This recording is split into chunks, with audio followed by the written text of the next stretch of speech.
All right, guys. Well, it's buyout season. Oh. The Nuggets have an open roster spot. They're active. They're looking at guys from the buyout market. We're going to run through some names and talk about some potential needs that the Nuggets have. But do buyout candidates actually make a difference? We saw last year, or not last year, but the year before when the Nuggets got Reggie Jackson. Yeah. Didn't really end up making that big of a difference. Did cost them some second-round picks. Yeah, I guess it made a difference in that regard.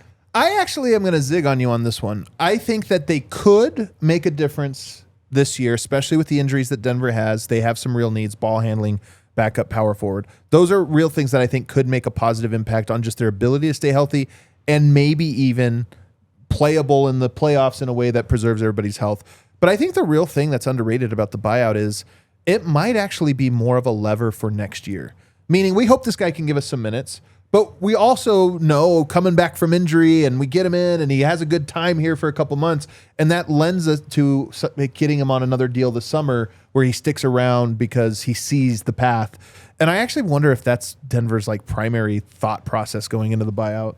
Well, that was the idea with Reggie Jackson. And it turned they out got him on the buyout market. Yep. He was the number one guy. He had other suitors, and the Nuggets said, we'll have you for this year and next year. Right. And then bit them in the ass, but they got him. Yeah, I think for obviously it can be greatly exaggerated, their impact on the championship needle, to the point where actually almost everyone knows it now, and it's commonly said. The Nuggets have needs in the interim, like between now and the finals. Guys are dropping like flies. Almost their entire power forward room is out, right? Even include Peyton Watson, who's like maybe technically a guard, but spot starts at 4. So like they need the depth. Like they need holes to help them kind of hold their position. They need to fill some of these holes to hold their position between now and the playoffs. So especially when you consider that they can do this, fill out the roster while still staying under the tax, which is their goal, the question really becomes why not? Why not do it? Usually buyout guys don't make a big difference, but for the Nuggets in the position they're in, they kind of need another guy. They just do, man. All these injuries have been piling up all season. The toll that this season has taken on Jamal Murray has been immense. Who knows when they're going to get Aaron Gordon back and Peyton Watson? They don't have a lot of size up front. It's just Yoke and Big Val. The Nuggets are in a position where they kind of just need to add another player. Yep. Just a guy who can play minutes. They just need another basketball player. I mean, Hunter was already playing, right? So that's you Yeah. kind of look at that slot of someone's got to eat some minutes. Well, you know, one guy that is, I mean, I don't know if it's technically buyout, but kind of like that made a huge impact for the Nuggets not that long ago. It's Austin Rivers. Nuggets added him on a 10-day and then signed him to a full contract after that 10-day was up right before the playoffs. And he went in and won them not just a playoff game, but a playoff series and was actually an impact player. So I think that's almost how you think of it, is like Austin Rivers wasn't a great player, but he was serviceable. And I think you can find a serviceable guy that might feel a niche. And that was back when they needed another guard. They Yeah. didn't have Jamal Murray out with an ACL. They just needed somebody to soak up some minutes. And I felt like maybe these are famous last words. This buyout market has more appealing guys to me than some of the markets of the past.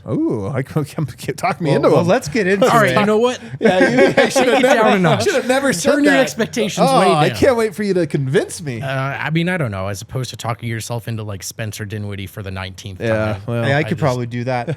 See you guys. What do you guys think is the biggest position of need in the buyout market if you had to circle one position that the Nuggets could target or should target? There are two. I'll take one. Okay. I'll take one. I'll say I think they could use some power forward depth with the Aaron Gordon and Peyton Watson injuries down the stretch. They do have Spencer Jones, which helps a lot, although technically right now they don't. So I think that depth would really help them just with the injuries they have. I think this one, I was very heavy on it's power forward, not point guard spot. I think those are the two that you look at. And I think I've moved to where it's a coin flip. Yeah, I thought it was maybe 60-40. And I do worry about Denver's ability to just spell Aaron Gordon and play big. Again, I always talk about I'm not sure Val is going to be able to play in every series, so you might be able to have a smaller option or be able to play some of these smaller lineups. I do think that matters a lot. But the ball handling is also a concern, man. And so I in a weird way, it's a little bit of both of those. I'd maybe lean slightly more to power forward because I see it functionally as a more important thing when everyone's healthy, but they both matter a lot. I would probably lean slightly more to power forward, just in terms of the guys you might think you need to play in a playoff series and the Aaron Gordon question mark. I think is huge. You just don't know what you're going to get from him the rest of the season and in the playoffs. But I think if I was making a decision on a buyout player and I was running the Nuggets, I might just go with the best player, regardless of position. Probably what you have to do. There's Because you just need a guy. You just need another guy who can play 15 minutes and give you some decent run. What about this one? A guy who feels a niche, but maybe it's, will he play, will he not? We don't know. He's the 10th guy, and we added him, but it feels a niche here, but no chance you sign him next year, versus a guy who's a really good player, not at a spot of extreme necessity this year, but boy, he would be great for next year when you're already looking at maybe having to sign a bunch of minimum contracts. I'd take the guy for this year. He'd still go for this year. Yeah. I might actually go the other way. I know I'm all about all in for this year, but if it doesn't really help you more than 1%, I do think that Denver has to start thinking about next year and how to fill out rotation spots 8, 9, 10, and 11. Because that cap sheet's going to get tricky right away. Right away. Yeah. Well, they found Tim Hardaway on a minimum. Don't think they could find him again. I think I mean, counting on that is tough. A year after getting Russ on a minimum, though. Maybe we're on to maybe we're on to something. Let's start with point guards. Lonzo Ball is out there. The Nuggets reportedly had some interest in him. Mike Conley was out there. He's going back to Minnesota. Chris Paul is out there as well. Cole Anthony might be out there if he gets cut from the Suns. Gabe Vincent is out there as well. It's not a deep point guard class in the buyout market. Truly not, man. I'll be honest with you. None of those names move me at all except for Lonzo Ball. But Lonzo, the medical is such a concern that I think it takes him off the table. I still believe that a semi-healthy Lonzo Ball would be just such an unbelievable fit. I've compared him to Boris Diaw, who was horrible on some teams he was on and was like a finals MVP caliber player on some teams he was on. I think Lonzo would have that similar type of impact, and I think he'd be good here. But when you're talking about your primary concern is being able to spell people for health and play, and then you're talking about bringing a guy who might also not be healthy, and maybe that actually puts more strain on Jamal Murray because now he has to play because you don't have anybody behind him.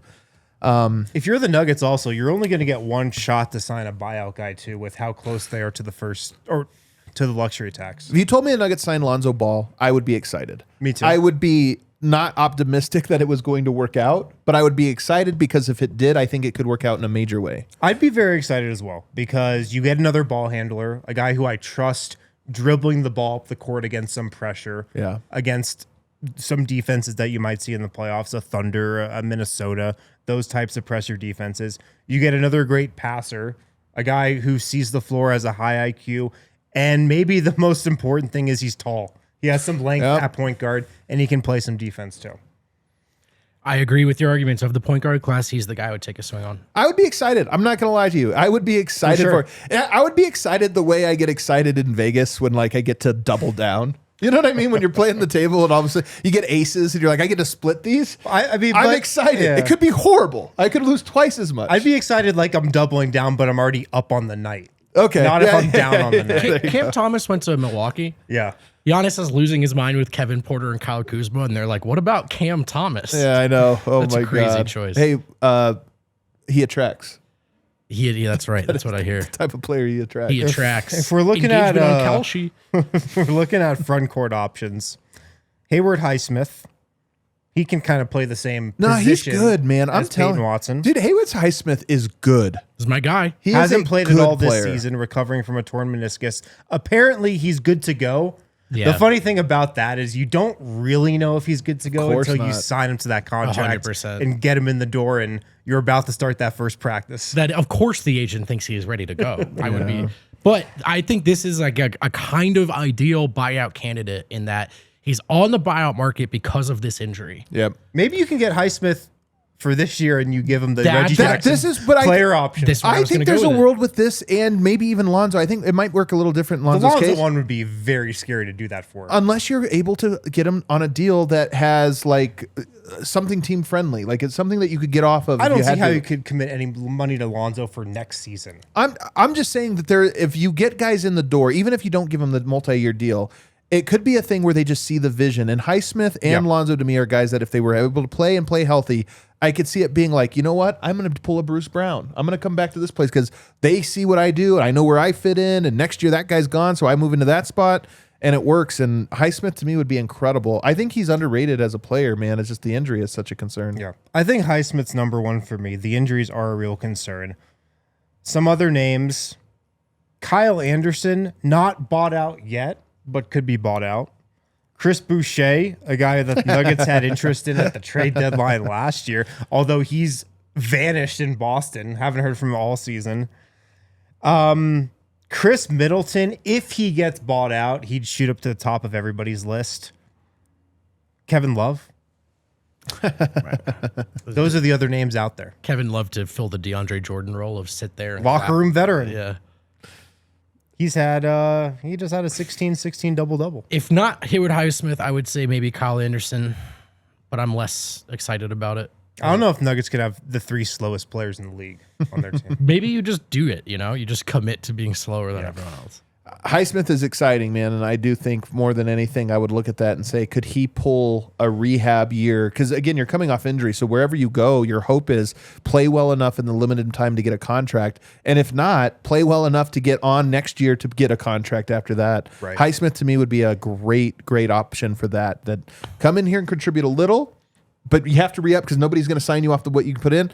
Next year, you're back on that deal, and you just have a breakout year where you're a top 8 guy for Denver. He basically is what we wanted Zeke Naji to be, but he does it at a very high level. He's tough.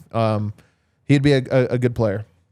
We'll see what happens. Let us know what you think in the comments. Hit that subscribe button as well if you're new to DNVR. We talk about the Nuggets every single day. Let us know who you think Nuggets should sign on the buyout market. We'll see what happens.